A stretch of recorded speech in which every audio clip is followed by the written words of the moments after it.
biggest trick and stuff like that. So he said, like, if you want to try it, and try it. So I tried it and I liked it. So. Do you remember what the first trick you did when you were wakeboarding was? Probably just a one-leg jump. Kind of like what you did, the first thing, the basic thing I guess they teach you when you're first starting out. Yeah.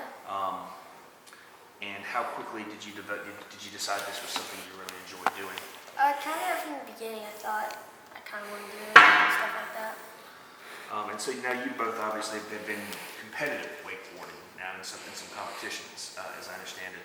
So how did it come about? I guess I'll start. We'll keep on with you, Hudson, and go to Zoey. So what was your first competition that you were involved in with wakeboarding? What are some of the major competitions you've been a part of? I think the first one I did was North Carolina grassroots competition. It was fire and cord. It was kind of just in North Carolina.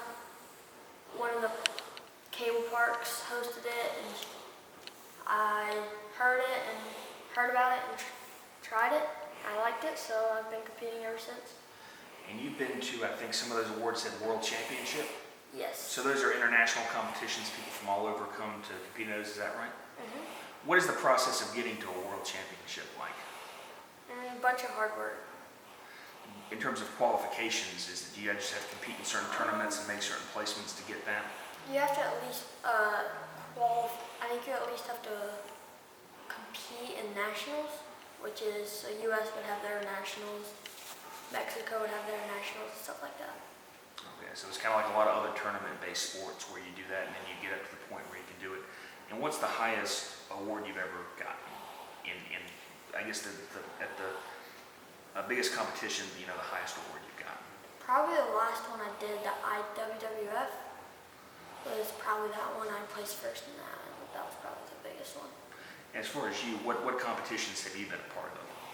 So my first competition was a thigh-high gravel tour, and my second one was probably nationals, and then I worked my way up to worlds.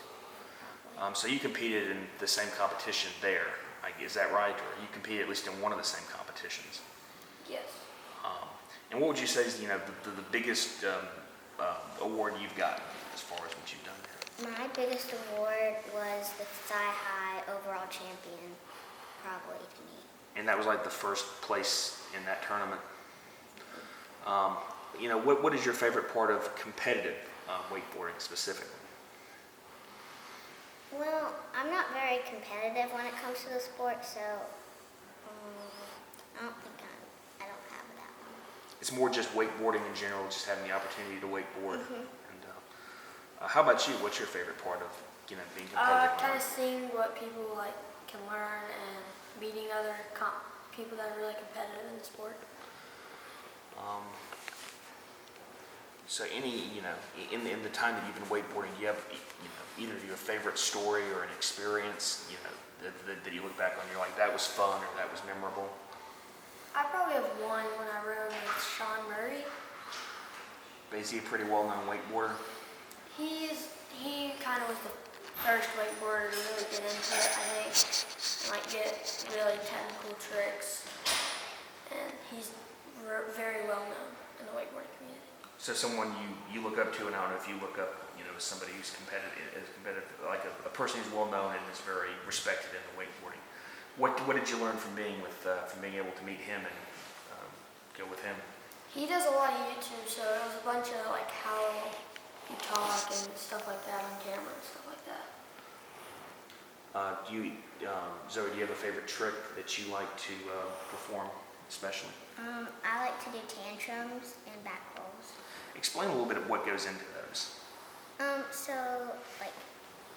what they are? Yeah, kind of what they are, what you have to do to, A tantrum is basically like a layout flip, and a back roll is like a scoop, like a whee.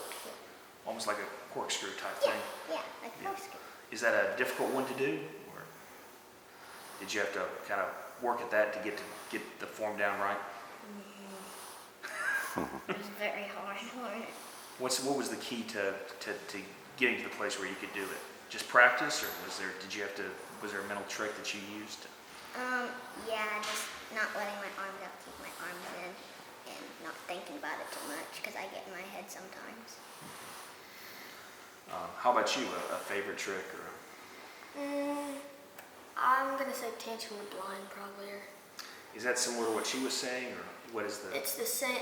It's the same tantrum, just a backflip, but then I go backside 180. So I land with the rope behind my back.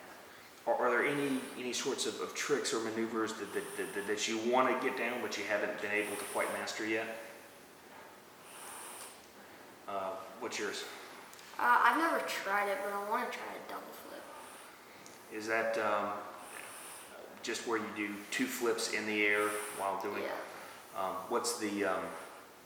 Where does that rank in terms of difficult things you can do with wakeboarding? Is that one of the hardest things they have you do? That is fairly high, because that was 2 years ago that they started doing double flips, and so not many, like most pros are doing them, but other than that, not many people are doing them. And as for you, is there one that you want to try to master that you hadn't quite yet? I would like to master a scarecrow. A scarecrow. What's a scarecrow? It's a front roll, but then you land, like you twist your body and you land with. You like land switch. Okay. Like you invert yourself as you're doing a flip. Is that something you've tried before? No. I'm still working up to it.